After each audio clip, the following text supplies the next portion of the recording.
Di sini, kita akan menjelajahi berbagai hal menarik, dari cerita inspiratif, tips berguna, hingga obrolan seru yang pastinya bikin harimu lebih berwarna. Jadi, pastikan kamu stay tuned, karena setiap video dibuat khusus untuk kamu yang haus akan pengetahuan, hiburan, dan inspirasi. Jangan lupa untuk like, comment, dan subscribe, biar kamu nggak ketinggalan konten-konten seru berikutnya. Let's get started. Al-Amin duduk di singgasananya yang mewah, dikelilingi oleh para penasihat yang sibuk mengelus ego sang raja. Namun, di dalam hatinya yang selalu penuh kegelisahan, ia merasa bahwa kekuasaannya seperti debu yang sewaktu-waktu bisa tertiup angin.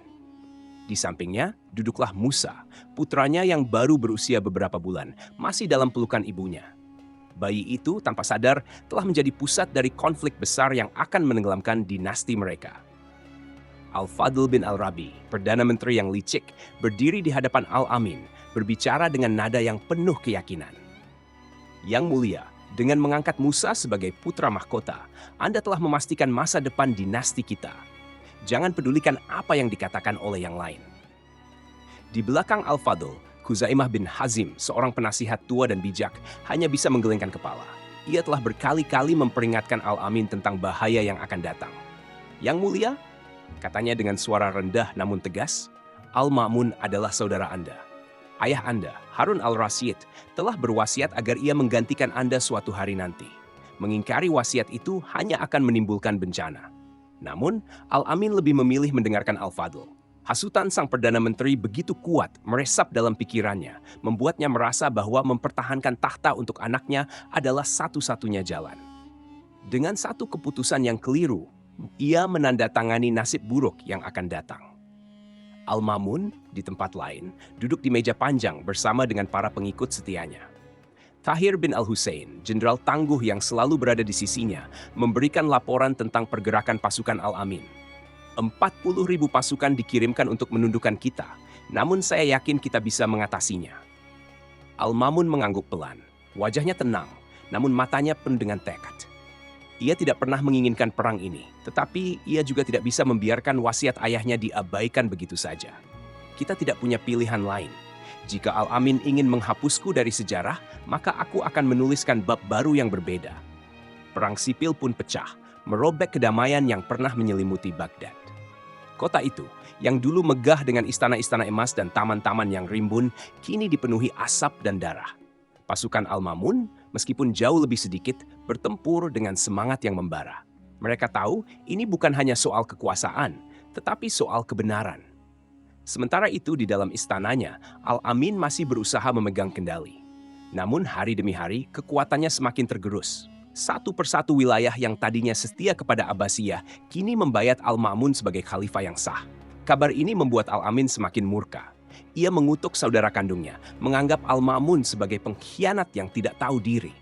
Aku akan menghancurkan dia, teriak Al-Amin suatu malam. Namun di balik kemarahannya, ada ketakutan yang tak bisa ia sembunyikan. Pada suatu malam yang kelam, terdengar langkah-langkah kaki yang cepat dan panik di sepanjang koridor istana. Para prajurit Al-Ma'mun akhirnya berhasil mengepung Baghdad, dan Al-Amin, raja yang dulu berdiri di puncak kejayaan, kini hanya seorang pelarian. Ia melarikan diri bersama keluarganya, mencari tempat yang aman di dalam tembok kota yang hancur. Namun, nasib buruk sudah menantinya.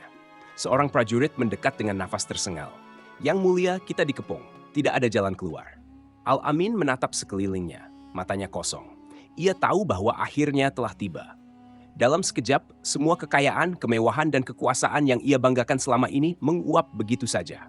Dalam beberapa hari, Al-Amin ditangkap oleh pasukan Al-Ma'mun. Ia tidak lagi mengenakan pakaian mewah, tidak lagi duduk di singgasana yang megah. Dalam kegelapan malam, tanpa suara, Al-Amin dieksekusi. Kepalanya dipenggal, dan tubuhnya tergeletak di tanah yang dulu ia kuasai. Di sisi lain, Al-Ma'mun yang kini berdiri sebagai khalifah baru, merasakan campuran antara kemenangan dan kesedihan. Ia tidak bisa memungkiri bahwa meskipun ia telah memenangkan tahta, ia telah kehilangan saudara kandungnya. Inilah harga dari kekuasaan, bisiknya pada dirinya sendiri. Baghdad mulai perlahan pulih, meski bekas-bekas perang masih tersisa di setiap sudut kota. Tahta Abbasiyah kini berada di tangan Al-Ma'mun, dan ia berjanji pada dirinya sendiri bahwa ia tidak akan mengulangi kesalahan kakaknya. Namun, di dalam hatinya, ia tahu bahwa sejarah tidak pernah sepenuhnya berpihak pada siapapun. Kemenangan hari ini bisa menjadi awal dari kekalahan esok. Dan di atas semua itu, bayang-bayang Al-Amin akan selalu menghantui dinasti Abbasiyah. Sebagai pengingat betapa mudahnya kekuasaan bisa menghilang dalam sekejap, terutama ketika manusia terlalu serakah untuk mendengarkan kebijaksanaan.